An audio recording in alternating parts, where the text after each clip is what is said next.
describing this pain as all my organs are collapsed and falling out. That was the feeling I had.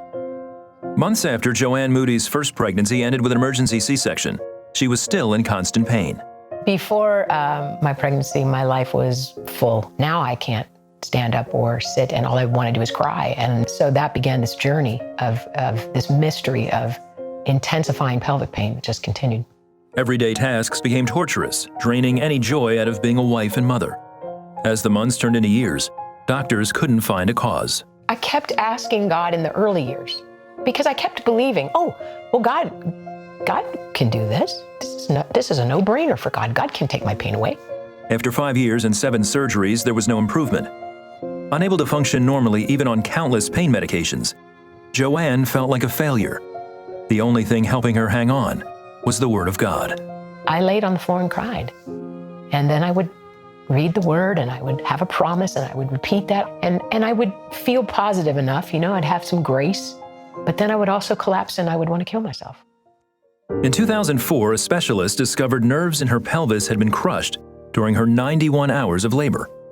He prescribed excruciating nerve block injections that only offered temporary relief. And I must have done something so wrong to deserve this kind of life. I began to believe that I was a disappointment to God because I couldn't understand how a kind and good father would allow that. Eventually, she saw a specialist in France for a new type of surgery, but after the first operation, Joanne flatlined. I knew that I was dying. That's so weird to say that, but I knew that I was.